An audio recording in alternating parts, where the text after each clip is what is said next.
Hermanos, a que busquen en sus Biblias en el Nuevo Testamento el Evangelio de Lucas. En el capítulo 3, Lucas capítulo 3, allí tenemos el texto que vamos a estar estudiando en la mañana de hoy, continuando con nuestra serie del ministerio de Jesús según Lucas.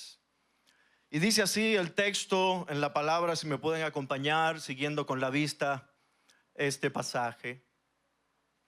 Dice: y aconteció que cuando todo el pueblo era bautizado, Jesús también fue bautizado. Y tomen esta frase y pónganla en su mente. Dice: Jesús también fue bautizado. Y mientras él oraba, el cielo se abrió y el Espíritu Santo descendió sobre él en forma corporal como una paloma. Y vino una voz del cielo que decía, y esta es otra frase que quisiera que pusiéramos en nuestra mente en el sermón de hoy: tú eres mi Hijo amado, en ti me he complacido. Vamos a orar. Señor, te hemos adorado de diferentes maneras. Te hemos cantado que eres digno para siempre. Hemos sido llamados a glorificar, a venir y a glorificar a Dios. Hemos cantado que tú eres nuestro gran Dios. Y hemos cantado también que desde nuestro interior nosotros reconocemos no solo que a veces, sino que muchas veces hemos fallado y hemos pecado. Pero alabamos tu nombre por la gloriosa persona y la obra de Jesucristo, quien con su vida perfecta, su muerte en la cruz y su resurrección de entre los muertos, ha venido a traer esperanza a pecadores que solamente merecían una cosa: ser condenados por causa de nuestra maldad. Que al venir ahora a tu palabra, tú nos des un corazón dispuesto para recibirla y contemplar la hermosura del gran Salvador que tenemos en Cristo Jesús. Que veamos lo grande que somos, pero como pecadores, pero que veamos al gran Salvador que es Cristo Jesús. Necesitamos la intervención de tu Espíritu para exponer tu palabra. ¿Qué inspiraste, Señor, por medio de él? Ayuda a nuestros corazones a escuchar y a tomar decisiones en la mañana de hoy y a confiar única y plena y completamente en Cristo Jesús. En su nombre oramos. Amén. En un artículo de una revista deportiva del Comité Olímpico Internacional, el 23 de agosto del 2023, dos periodistas escribieron lo siguiente: el récord del mundo de Javier Sotomayor en salto alto sigue sin superarse. La gran referencia en la historia del atletismo cubano, eso pasa cuando ponen a un pastor cubano a predicar. La gran referencia en la historia del atletismo cubano ganó 2 medallas olímpicas: el oro en Barcelona en 1992 y la plata en Sydney 2000, Sydney, Australia. Y 6 títulos mundiales antes de retirarse profesionalmente en el año 2001. Pero su nombre sigue vigente en el atletismo internacional.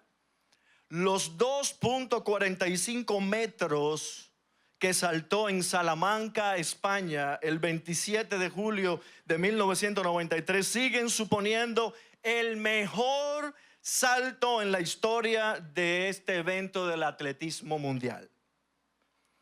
30 años después, decía el artículo, sigue diciendo el artículo, ni siquiera el campeón del mundo Gianmarco Tamberi, un italiano, ha logrado superarlo.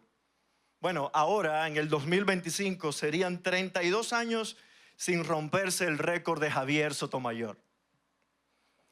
Mis hermanos, mis amigos, aunque han pasado 32 años que nadie ha logrado sobrepasar la altura de la barra de 2.45 metros, lo cierto es que en algún momento algún atleta superará ese récord. Como dijo el mismo Javier Sotomayor, todos los récords, por muy difíciles que sean, están para batirse. Hace un tiempo atrás yo le puse el video de cuando Javier Sotomayor rompió el récord mundial y puso el récord mundial. Le puse ese video a mi esposa y a mis hijos. Y lo que dijeron mis hijos es: papi, esa varilla, esa barra la pegaron con coquí, por eso no se cayó. Pero la verdad es que no se cayó, se tambaleó, no se cayó, y ahí está ese récord mundial. Cuando pensamos en temas de récords o marcas puestas, recordamos la marca tan alta de la ley de Dios. La marca tan alta que encontramos en la ley de Dios. A diferencia de lo que piensa Javier Sotomayor, el alto estándar que Dios ha establecido en su justa ley es muy alto para superar. Es muy alto, extremadamente alto para superar. Y es por eso que ante nuestra frustración en los intentos, en nuestra frágil obediencia a llegar a la altura que Dios ha puesto en esa barra de su ley, que Él ha puesto en su ley, tú y yo debemos confiar única y completamente en la obediencia perfecta de Cristo Jesús, el Hijo de Dios. Admiramos, dice este artículo que escribió este hermano Micah McCormick, admiramos a quienes logran una puntuación perfecta en las competiciones olímpicas. Pero cuanto más deberíamos maravillarnos con el Dios hombre que libró una vida de guerra con Satanás y el pecado y lo hizo en perfecta obediencia. Mis hermanos y mis amigos, Dios no solo mandó a Jesús a morir por los pecadores en una cruz. Si así fuera, le hubiera dicho que apareciera solamente el Viernes Santo para ser juzgado, ser castigado y ser crucificado. Pero no fue así.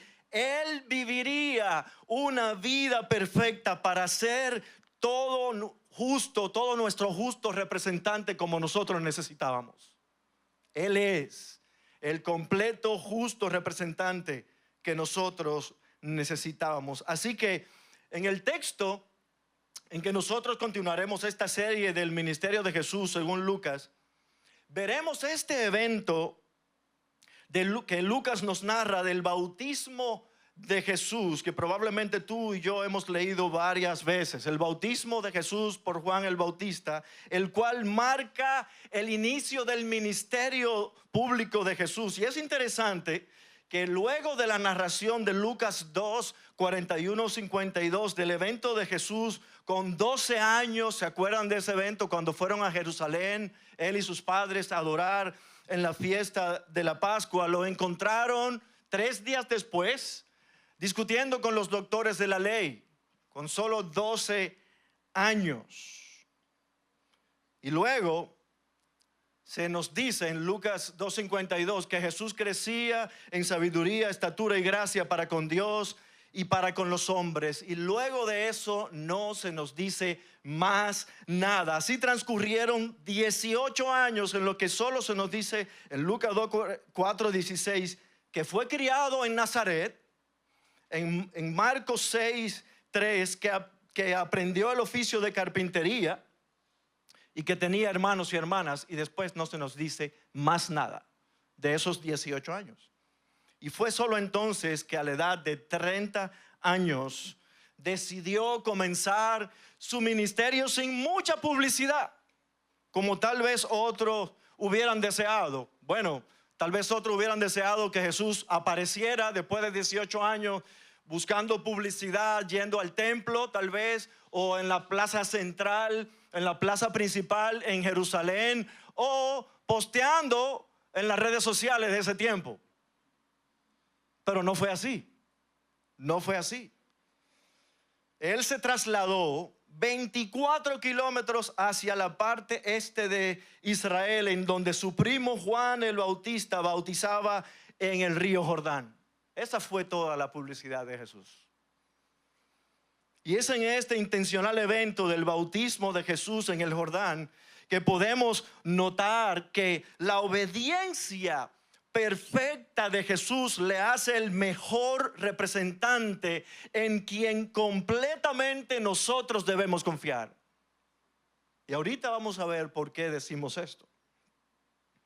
Y hay al menos dos razones en que podemos estar confiados en que Jesús nos representa, y no solamente nos representa, es nuestro mejor representante. No hay nadie más que nos pueda representar delante del Padre Celestial.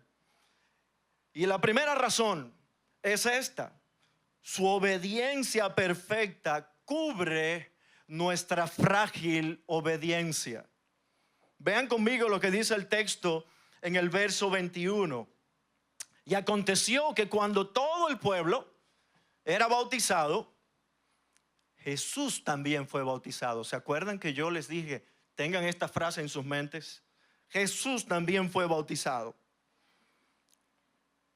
El historiador Lucas nos describe en el versículo 21 la escena de Juan el Bautista llevando a cabo el bautismo en el río Jordán como parte de su ministerio profético. Y el texto dice, repito, aconteció que cuando todo el pueblo era bautizado por Juan el Bautista, Jesús también fue bautizado. Pero antes de que nosotros veamos algunas cosas importantes acerca del bautismo de Jesús, es oportuno, es bueno recordar de qué se trataba el bautismo de Juan el Bautista en el Jordán. Como se nos dice en los versos anteriores, y de lo cual ya se nos predicó el domingo anterior, la semana pasada, en el capítulo 3, versículo 3, registra Lucas, el historiador Lucas, versículo 3. Y Juan fue por toda la región alrededor del Jordán predicando el bautismo de arrepentimiento para el perdón de los pecados. ¿Y qué significaba este bautismo? ¿De qué se trataba este bautismo? Bueno, es importante que entendamos que este bautismo de Juan es diferente al bautismo que Jesús introduce en la iglesia del Nuevo Pacto, en lo que nos conocemos el bautismo, como nosotros también lo hemos practicado aquí. Pero hay cierta relación entre esos dos bautismos.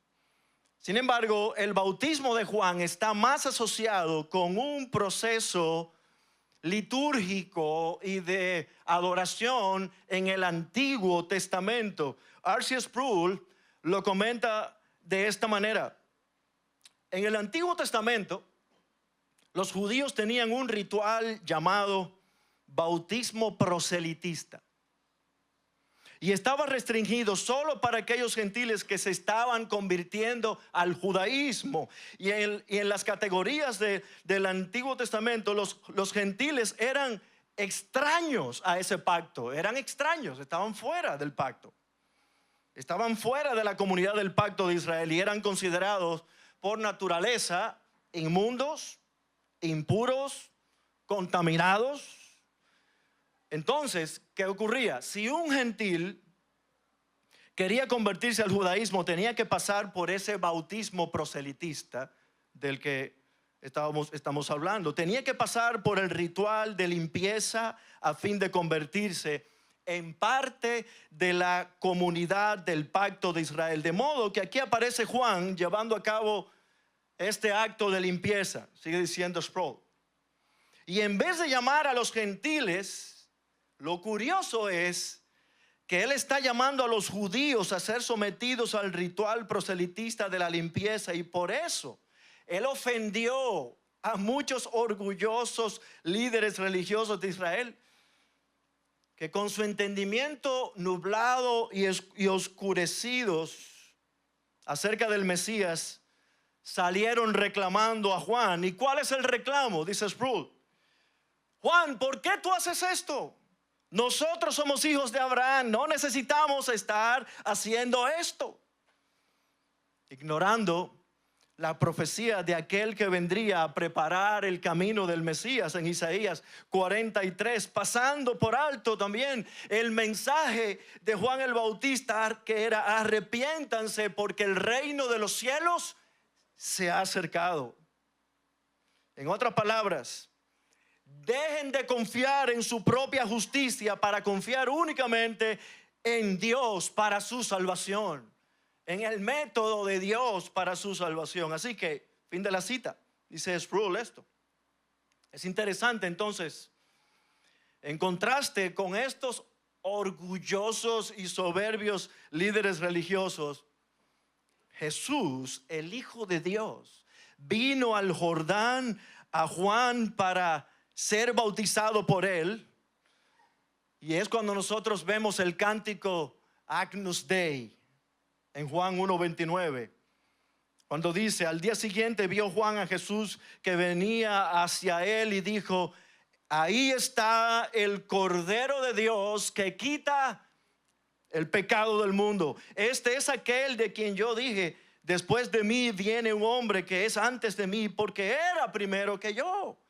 Yo no le conocía, pero para que él fuera manifestado a Israel, por esto yo vine bautizando en agua. Ahora bien, en el pasaje paralelo al pasaje de Lucas que estamos viendo, me refiero al pasaje de Mateo capítulo 3, versículo 13 al 17, encontramos un poco más de luz acerca de este evento que Lucas no nos da, para nosotros poder entender mejor la relevancia del acto del bautismo de Jesús. Mira conmigo lo que registra Mateo. Mateo capítulo 3, versículo 13, dice: entonces Jesús llegó de Galilea al Jordán, a donde estaba Juan, para ser bautizado por él. Verso 14. Pero Juan trató de impedirlo. Oigan esto, diciendo: yo necesito ser bautizado por ti, ¿y tú vienes a mí? No. Imagínate un momento esta escena.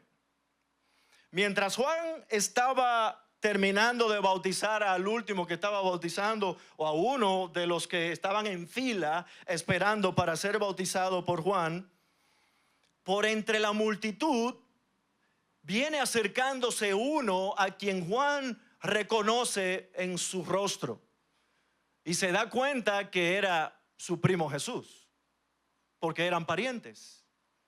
Y viene acercándose entre la multitud y se da cuenta que se trataba de Jesús, y no solo por la relación que ellos tenían en la carne, por ser primos, más bien porque se trataba del Hijo de Dios, el Cordero que quitaría el pecado del mundo, aquel que anunciaría, el que anunciaba que el que a él bautizaría con el Espíritu Santo sería salvo, o aquel que era salvo iba a ser bautizado con el Espíritu Santo. A todo aquel que creyera en él lo bautizaría con el Espíritu Santo. Así que pudiéramos pensar que lo que estaba pasando por la mente de Juan el Bautista era que Jesús había venido, lógicamente, a bautizarlo a él. Jesús está acercándose a Juan en el Jordán, y lo que pasa probablemente por la mente de Juan es: ahí viene Jesús a bautizarme a mí, porque a Juan se le había revelado que él era el Cordero de Dios que quitaba el pecado del mundo. Por eso, para Juan, la idea de que Jesús fuera bautizado por él en el Jordán era ridícula. Esto no le cuadraba en la mente de Juan. Era como si Juan dijera: hey Jesús, espérate un momento. Este bautismo es para pecadores y tú no estás en esa categoría. Tú no cabes en esa categoría. Tú eres el Cordero de Dios. De hecho, yo he venido predicando: preparen sus corazones porque el reino de los cielos se ha acercado. He aquí viene el Cordero de Dios que quita el pecado del mundo. Mira Jesús, este bautismo no aplica para ti. Yo creo que tú te has equivocado en lo que tú estás pidiendo. La resistencia de Juan el Bautista a bautizar a Jesús pone muy claro el conocimiento que tenía acerca de quién era Jesús, y no solo de cómo no necesitaba ser bautizado como cualquiera de los demás pecadores que estaban siendo bautizados en el Jordán, sino todo lo contrario.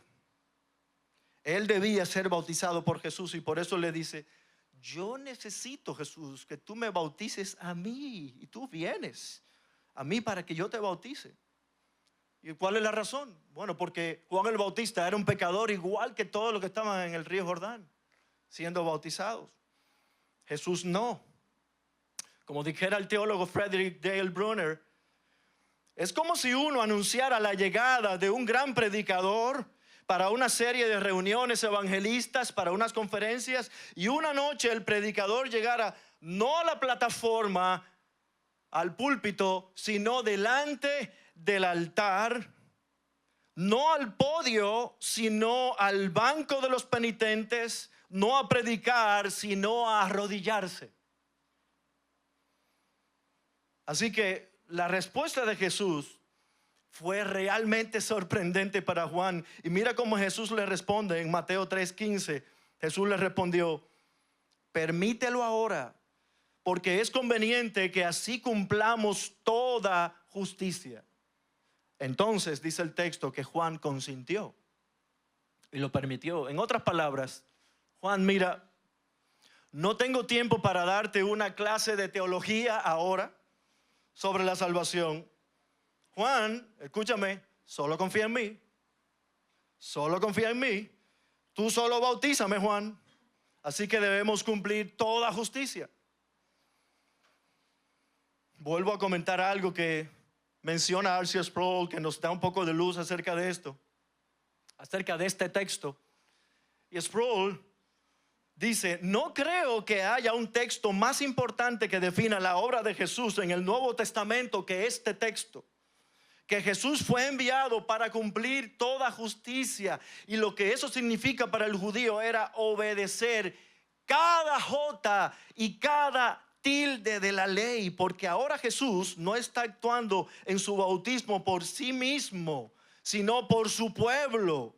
Y si a su pueblo se le exige que guarden los 10 mandamientos, adivinan que Él guarda los 10 mandamientos. Si ahora se requiere que su pueblo se someta a ese ritual bautismal, Él se somete en nombre de ellos a ese ritual bautismal, porque la redención que es lograda por Cristo no se limita a su muerte en la cruz. Jesús no solo tuvo que morir por tus pecados, sino que tuvo que vivir por nuestra justicia.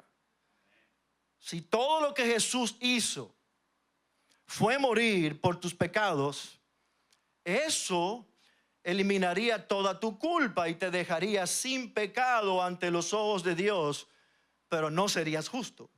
Serías inocente, pero no justo. Como dicen los jóvenes, ¿le llegaron a los códigos de lo que Sproul está diciendo aquí? Jesús es la respuesta. Jesús, en la respuesta que le da a Juan, no niega que él fuera superior a Juan y que no tuviera pecado. Solo le dice: Juan, mira, tú tienes razón, yo no soy pecador, pero bautízame. Permítelo ahora, porque es conveniente que así cumplamos toda justicia. Permítelo para que ocurra eso, mi identificación con mi pueblo delante del Padre Celestial. Alguien dijo: en su nacimiento, Jesús descendió del cielo para tomar nuestra naturaleza. En su bautismo descendió todavía más para tomar nuestra vergüenza. En la ley de Moisés, y específicamente en un pasaje que tal vez tú hayas leído, en Deuteronomio capítulo 28, Dios describe para Israel las bendiciones por la obediencia y las maldiciones por la desobediencia. Mira conmigo, Deuteronomio capítulo 28, verso 1. Y sucederá que si obedeces diligentemente al Señor tu Dios, cuidando de cumplir todos sus mandamientos que yo te mando hoy, El Señor tu Dios te pondrá en alto sobre todas las naciones de la tierra. Y todas estas bendiciones vendrán sobre ti y te alcanzarán si obedeces al Señor tu Dios. Si tú obedeces al Señor tu Dios. Y si tú lees el pasaje, Moisés describe cuáles iban a ser todas y cada una de esas bendiciones que el Señor mandaría a su pueblo, enviaría a su pueblo si ellos cumplían la ley. Pero mira ahora, el versículo 15, Deuteronomio 28, 15. Pero sucederá que si no obedeces al Señor tu Dios y no guardas todos sus mandamientos y estatutos que yo te ordeno, vendrán sobre ti todas estas maldiciones y te alcanzarán. Y nosotros sabemos la historia, ¿verdad? Pregunta, ¿Israel cumplió con eso? No. Primero, Adán, el anterior Adán, se quemó en el examen. Conocemos lo que dice Génesis 3. Pero vemos que Israel tampoco lo pudo hacer. Israel tampoco lo pudo hacer, mis hermanos y amigos. Aunque estas palabras que Moisés trae, que Dios trae por medio de Moisés, fueron directamente para el Israel del antiguo pacto, también aplican a ti y a mí directamente. Estas palabras son transferibles a todos los hombres, incluyéndote a ti y a mí, lo cual nos hace quedar faltos e insuficientes para cumplir la ley y alcanzar todas las bendiciones, pero también malditos también por no cumplir esa ley. Y eso debe estar constantemente en nuestra mente. Para cumplir su justa ley, no hemos cumplido su justa ley. En la doctrina de la soteriología o de la salvación, encontramos lo que se conoce como la obediencia activa y la obediencia pasiva de Cristo.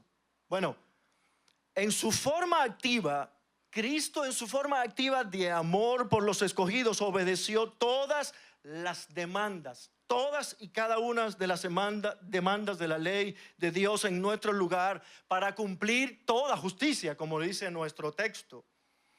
Y en su forma pasiva, en su obediencia pasiva, Cristo en su sufrimiento pasivo fue llevado al matadero, al castigo de la cruz, para también tomar nuestro lugar, pagando por nuestro pecado. Por tanto, la respuesta obvia sería: Jesús califica para ser nuestro representante. Él califica para ser el Cordero de Dios que quita el pecado del mundo. Tu pecado y mi pecado. El Cordero sin mancha, como lo dice John Murray. Cristo como vicario, como representante de su pueblo, cayó bajo la maldición y la condena debidas al pecado.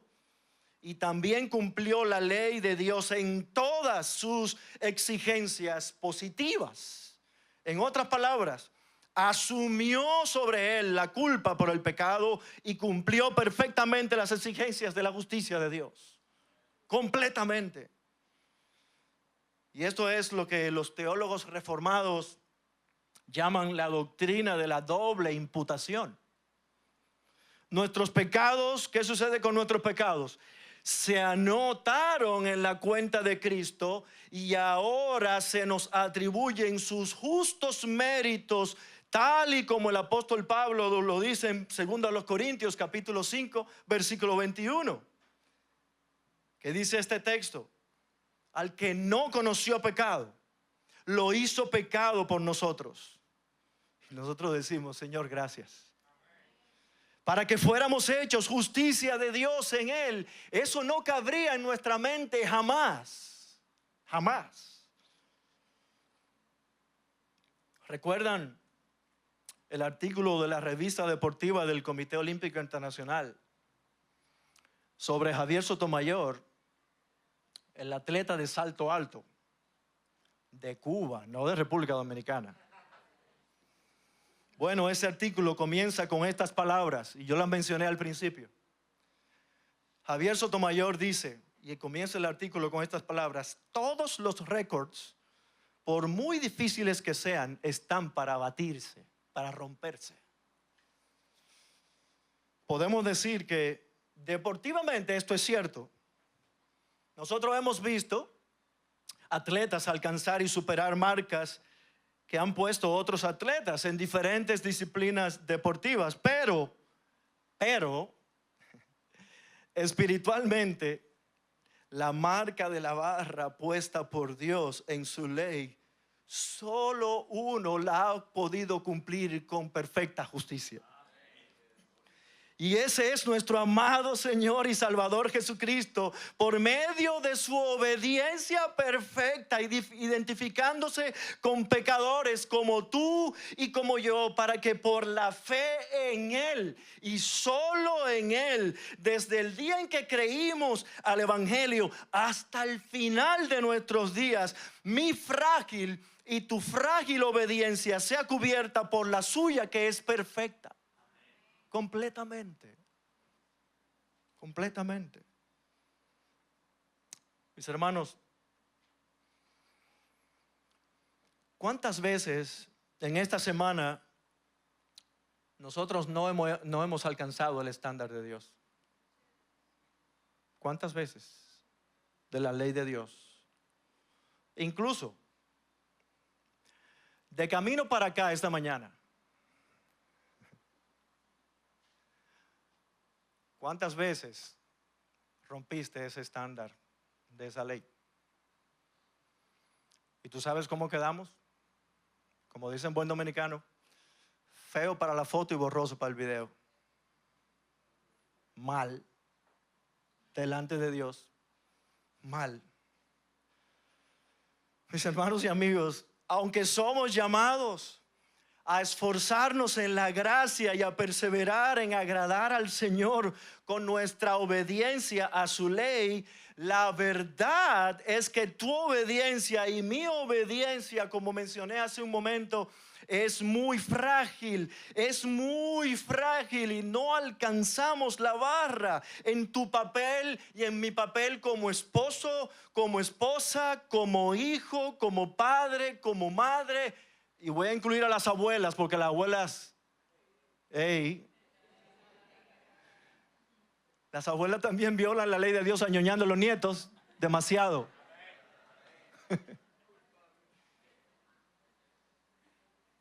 No alcanzamos. Tampoco lo hacemos como empleados en nuestros trabajos. Violamos la ley de Dios ahí también. O en tu compañerismo con otros, o incluyendo en tu trato a los no creyentes, quebrantamos la palabra de Dios. O en el servicio del Señor también. Con nuestro compañerismo con otros en la iglesia local. Y cuando tú te sientas a analizar que no llenas la medida y no llegas a ese estándar y a esa barra y llega la frustración, recuerda, confía en la obediencia perfecta de Cristo y sigue adelante perseverando, rectifica y vuelve. Señor, ayúdame, clama que el Señor te ayude. Él es clemente y misericordioso. Pero muy conectado a esto, no solo tú y yo debemos estar confiados en cómo Jesús nos representa ante el Padre, porque su obediencia perfecta cubre nuestra frágil obediencia, sino en segundo lugar y finalmente su aprobación, porque su aprobación nos hace estar aprobados. Está muy conectado con lo que acabamos de ver en el texto. Vean lo que dice el versículo 21, pero la parte B, versículo 22.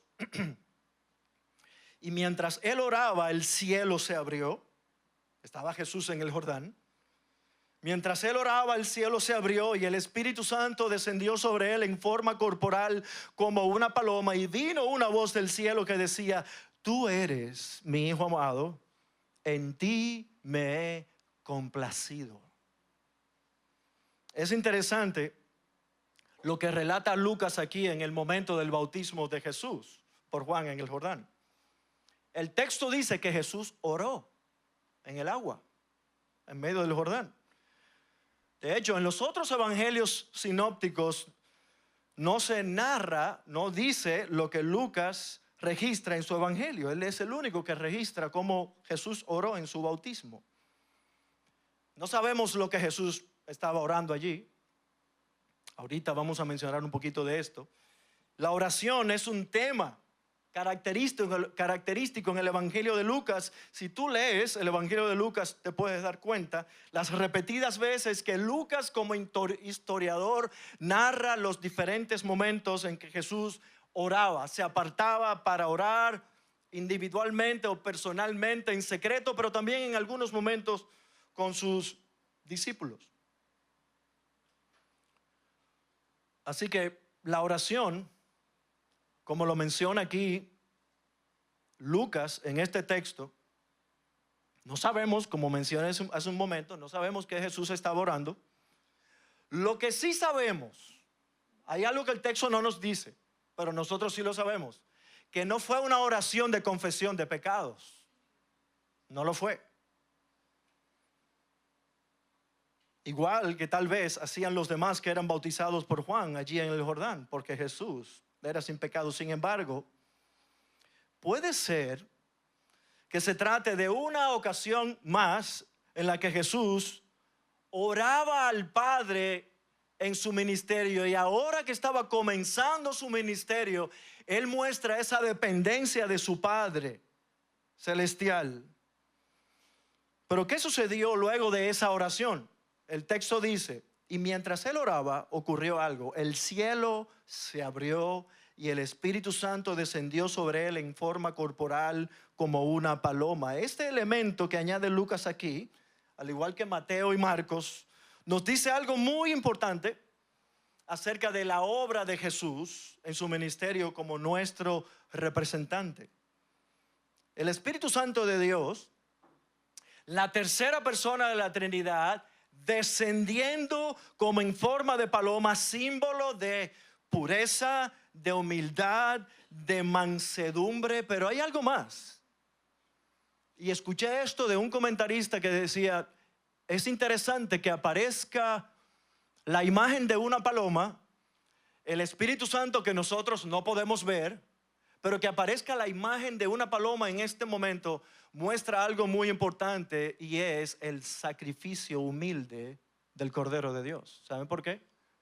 Porque en la ley de Moisés, solo los que tenían dinero podían llevar un sacrificio de un cordero perfecto. Pero los que eran humildes y de menos recursos usaban a una paloma para ser sacrificada. Wow, es interesante todas las imágenes que podemos sacar de aquí acerca de la característica del sacrificio de Jesús, y viene sobre Jesús como en una señal extraordinaria a vista de todo lo que estaban presentes en el río Jordán. Pero nos preguntamos, ¿para qué fue enviado el Espíritu Santo sobre Jesús? Pues tiene que ver, mis hermanos, con el poder y con la unción de poder de lo alto antes de comenzar su ministerio, y para confirmar su identidad como el Mesías prometido que habría de venir. Y escucha las palabras de Juan el Bautista en Juan capítulo 1, versículos 29 al 32. Al día siguiente Juan vio a Jesús que venía hacia él y dijo: ahí está el Cordero de Dios que quita el pecado del mundo. Este es aquel de quien yo dije: después de mí viene un hombre que es antes de mí, porque era primero que yo. Yo no le conocía, pero para que él fuera manifestado a Israel, por esto yo vine bautizando en agua. Juan también dio testimonio, versículo 32, diciendo: he visto al Espíritu que descendía del cielo como paloma y se postró sobre él. Yo no lo conocía, pero el que me envió a bautizar en agua me dijo: aquel sobre quien veas al Espíritu descender y posarse sobre él, este es el que bautiza en el Espíritu Santo. Y yo lo he visto y he dado testimonio de que este es el Hijo de Dios. ¿Y qué tiene en particular este pasaje? Mis hermanos, lo particular de este pasaje es que el Padre Celestial se encargó de confirmar a Juan la identidad mesiánica del Jesús hombre en su humanidad, y sería con ese poder del Espíritu Santo que Jesús realizaría su ministerio tal y como fue profetizado en Isaías 61:1. ¿Te acuerdas de ese texto? Que incluso Jesús leyó cuando se le invitó a predicar en una sinagoga, y tomó el rollo del libro del profeta Isaías, y este es el texto: el Espíritu del Señor está sobre mí, porque me ha ungido el Señor para traer buenas nuevas a los afligidos. Me ha enviado a vendar a los quebrantados de corazón, para proclamar libertad a los cautivos y liberación a los prisioneros. De modo que la obra que Jesús haría, como alguien diría, no es realizada por la naturaleza divina, vestida ligeramente de la humanidad, de la naturaleza humana. Es el Jesús humano quien es ungido por el Espíritu Santo para cumplir su misión como Mesías. Pero también, así como Jesús se identificó con su pueblo en el bautismo de Juan, así también el Padre Celestial se identificó con el Hijo en su obediencia, con el ministerio de su Hijo. Ahora bien, inmediatamente después del relato de Lucas, nos dice el texto que ocurrió algo más que fue extraordinario. ¿Y qué ocurrió? Fue la voz del Padre en estas palabras sobre el Hijo. Mira conmigo lo que dice el texto, el verso 22. Y vino una voz del cielo que decía: tú eres mi Hijo amado, en ti me he complacido. Este, mis hermanos, es un especial pasaje trinitario. Dios el Hijo pasando por las aguas del bautismo, el Espíritu Santo descendiendo sobre el Hijo en forma de paloma, y Dios el Padre testificando de la complacencia en el Hijo. ¿Se dan cuenta? Toda la Trinidad activa, llevando a cabo el ministerio de redención de aquel que desde la eternidad pasada fue destinado para tu salvación y mi salvación. Esto es extraordinario. Y aquí hay algo especial también para aquellos con quienes Jesús se identifica en su bautismo. Y se trata de que así como el Padre se complace en el Hijo y hace evidente su aprobación en su obediencia perfecta, así todo aquel, escúchenme, sin exclusión, todo aquel que ha confiado en Él para salvación, recibe aprobación por el Padre. Y esto es extraordinario, mis hermanos, que tú y yo seamos aprobados por medio del Hijo ante el Padre. Todos nosotros, mis hermanos, como seres relacionales, en algún momento hemos luchado con la aprobación con otros, ¿no es así? En algún momento. En algún momento. Y lo mismo pudiera suceder en nuestra relación con Dios. Puede ser que en algunos momentos en nuestra vida cristiana nos vemos dudando si Dios se complace en nosotros, en nuestras buenas obras que hacemos después que hemos sido salvados. Y puede ser que en ocasiones, por causa del pecado, nuestro corazón se aflija y nosotros nos sintamos así. Porque tú sabes que la palabra dice que todo lo que no proviene de fe es pecado. Y el pecado ocasiona este tipo de duda o tristeza. O sea, todo lo que nuestras acciones y pensamientos, que nuestra conciencia condena, que no está alineado con la voluntad de Dios, la palabra lo llama pecado. Pregunta, ¿cuántas veces hemos pasado por ahí tú y yo? En nuestros pensamientos, en nuestras decisiones, en nuestras acciones. Es lo que Pablo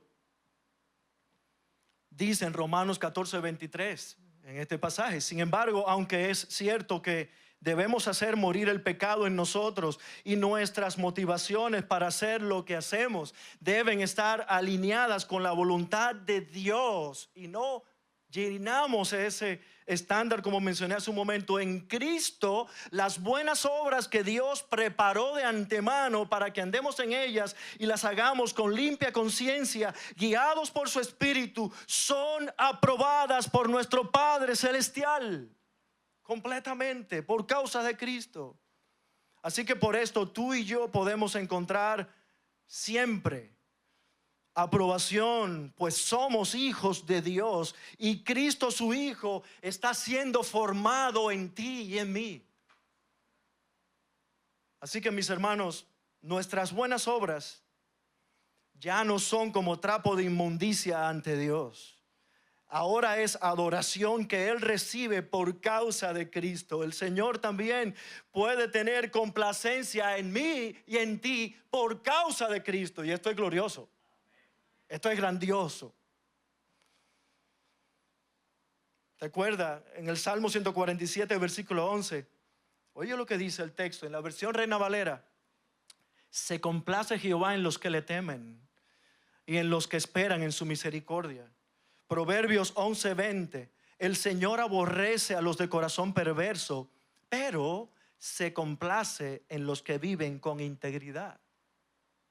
Mi hermano y mi hermana, yo te animo a que tú y yo nos hagamos nuestras las palabras de Pablo, quien en ese extraordinario capítulo 8 de Romanos, que yo no me canso de leer y tal vez tú tampoco, él dice en el versículo 31, entonces, ¿qué diremos a esto? Si Dios está por nosotros, ¿quién estará contra nosotros? El que no eximió ni a su propio Hijo, sino que lo entregó por todos nosotros, ¿cómo no nos concederá también con Él todas las cosas? Versículo 38. Esta es la conclusión de ese capítulo por parte de Pablo. Porque estoy convencido de que ni la muerte, ni la vida, ni ángeles, ni principados, ni lo presente, ni lo porvenir, ni los poderes, ni lo alto, ni lo profundo, ni ninguna otra cosa creada nos podrá separar del amor de Dios que es en Cristo Jesús, Señor nuestro. Esto es extraordinario. Y yo te pregunto, ¿dudas en algún momento de tu aprobación por parte del Padre Celestial? Quiero animarte a que mires al bautismo de su Hijo por ti. Mira al bautizo de Cristo por Juan el Bautista, por ti y por mí. Mi hermano, mi hermana, la obediencia perfecta de Jesús le hace el mejor representante en quien completamente debemos confiar. John Newton, el autor del himno Sublime Gracia, dijo lo siguiente, y con esta frase voy terminando. Yo recuerdo dos cosas: que soy un gran pecador y que Cristo es un gran Salvador. Pon siempre toda tu confianza en Él. Recuerda, su obediencia perfecta cubre nuestra frágil obediencia y su aprobación nos hace estar aprobado. Jesús es nuestro glorioso representante. Vamos a orar, Señor.